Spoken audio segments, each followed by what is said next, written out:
German Chancellor Friedrich Merz, after meeting with the American president, essentially overturned Donald Trump's negotiating position on Ukraine and stated directly that Europe will not allow Ukraine to lose any more territory.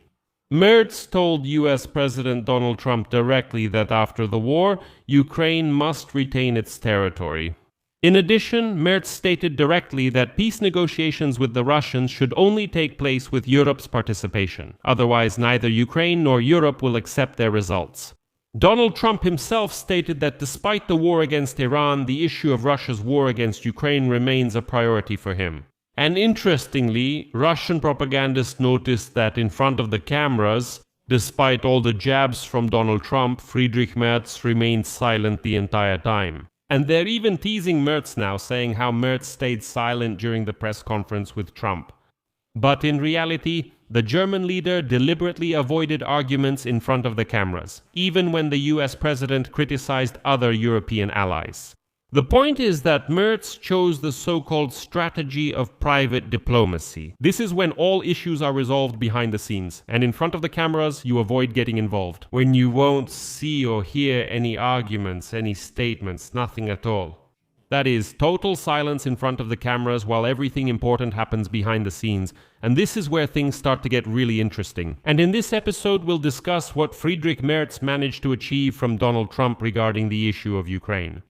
My name is Alexei Pecci, let's discuss this topic together. But before we start, I ask you to subscribe to this channel, like this episode, and leave any comment you want under the video so that as many viewers as possible can see it. And subscribe to my Telegram channel Pecci News, the link to it is in the description of this video. There we publish breaking news as it comes in. So, as you know, the day before at the White House, Donald Trump hosted Friedrich Merz. And so, the Chancellor of Germany, during negotiations with the President of the United States, chose a strategy of private diplomacy. The main topic of conversation was Russia's war against Ukraine, and so the German leader deliberately avoided arguments in front of the cameras, even when the President of the United States criticized him or other European allies. In principle, Trump very often tried to needle Merz, teased him, and made some rather provocative and controversial statements. But Friedrich Merz just sat there like a rock and kept silent. Later, Merz explained his silence as working towards results. Here is a quote.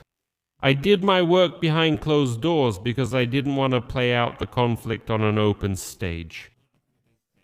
Well, basically, Merz remembers very well how a dispute with Trump in front of the cameras can end. Well, everyone still remembers the circus that Trump and Vance put on for Zelensky at the end of February last year. And according to Friedrich Merz, the main topic of the meeting was Russia's war against Ukraine.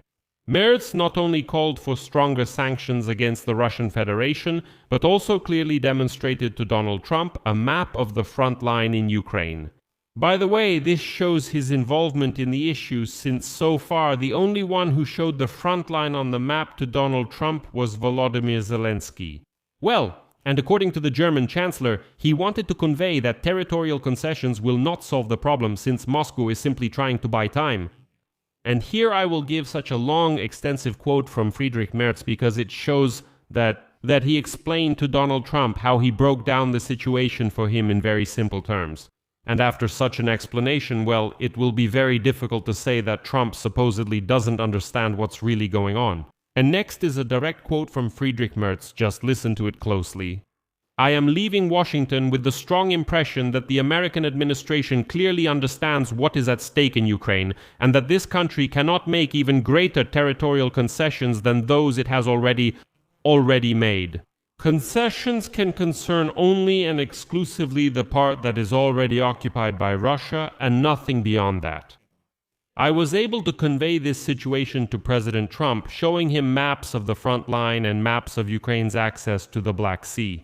I got the impression that President Trump now understands better what is at stake for this country, and this is a very firm position of the Europeans. The front line that Ukraine is holding now should be maintained and should not move further west in favor of Russia at Ukraine's expense, because there are really strong defensive lines established there.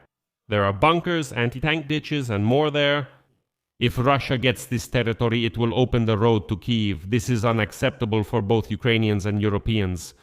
In the same way, I showed Donald Trump on the map that the territory around Odessa gives Ukraine access to the Black Sea. Maybe I was able to give Trump a bit more understanding of the local circumstances.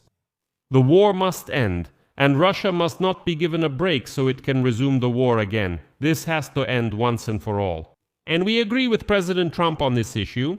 But in Europe, there are serious doubts about whether Vladimir Putin is really ready for a peace agreement that is equally acceptable to Ukraine and Europe. Russia is playing for time here. It's acting against the will of the American president. The ground is slipping from under the feet of the Russian giant.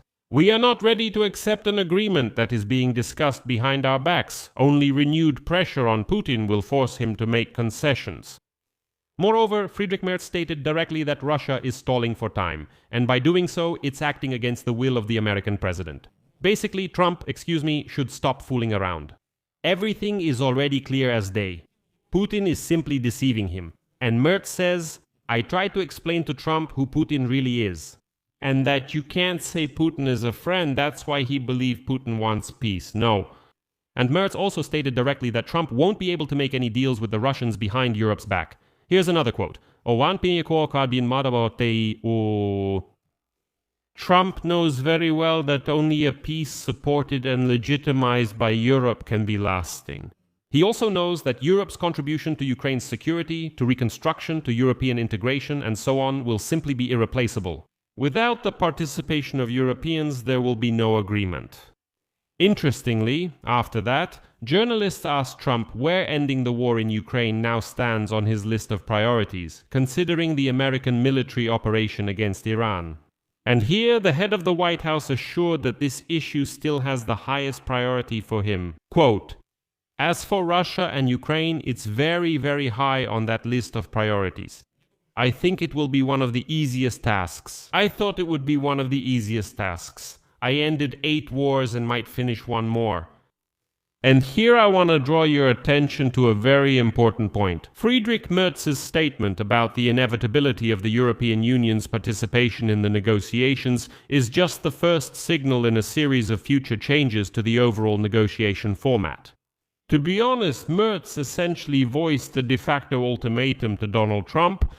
The German Chancellor's statement that Europe will not accept an agreement on Ukraine made without Europe's participation essentially formalizes the fact that a bilateral agreement between Russia and the US is impossible without the Europeans. And this is not a bluff. Because the controlling stake in sanctions against Russia belongs specifically to the European Union, not to the United States of America. I have explained many times that the SWIFT banking system also belongs to the Europeans, and the company's headquarters is in Europe, not in America. And no matter how much Trump wants to bring Russia back into international interbank transactions, he won't be able to do it without the Europeans. Without lifting the sanctions, a peace agreement is fundamentally impossible. And here comes the moment of truth. Friedrich Merz's current statement would have been almost impossible just a month ago. But the decision of the US Supreme Court on Trump's tariffs has given Europe a free hand. Now, they're not afraid of some kind of trade war, especially since Friedrich Merz has just returned from China and the European Union recently signed truly historic trade agreements with India and with the countries of Latin America. In fact, Trump has lost his leverage. And Merz is right in what he's saying now. We shouldn't think that only Europe needs America. No, America also needs Europe. And the US war against Iran has clearly shown this now. Because British military bases are being used, Cyprus is being used. Now Trump has lashed out at Spain, which says, we will not allow our military bases to be used for strikes against Iran. Military bases in Portugal are being used, and so on, and so on, and so on. All these American fighters and tankers are stationed in Eastern Europe. That's why you can't say that only Europe needs America. I think that in general, Vladimir Putin and Donald Trump were operating under the assumption that the European Union would be afraid of Donald Trump and without much resistance would agree to some kind of peaceful settlement on Ukraine in the spirit of Anchorage. But it turned out that the Europeans, yes, of course, were confused at first, but then they pulled themselves together and pushed back. And now, as they say, watch closely. The Europeans were de facto present at the last round of negotiations, and the Ukrainian delegation was consulting with them. Now, Europe can officially join the negotiations if China joins them as well. And Merz's visit to Beijing the other day, among other things, was also about this. And this is the only scenario in which Russia will be forced to agree to such a turn of events. But I also want to remind you of the statement made by the head of the Munich Security Conference, Ischinger, that sorry to say it is actually beneficial for Europe if the war lasts another 2 years. The Europeans believe that they need time to rearm, time to further weaken Russia, and time for newer, more stable guarantees than just the words of Donald Trump. And sorry, Europe is ready to pay Ukraine for this time. So I'll leave it at that. Share your opinions and conclusions in the comments below this episode, subscribe to the channel, hit the bell, and don't forget to like. If you found this episode interesting and useful, I would appreciate any support for our channel's work. With your donation or paid subscription through the links and details in the description of this video or by using the QR code on your screens. That's all. Take care of yourselves. Goodbye, everyone.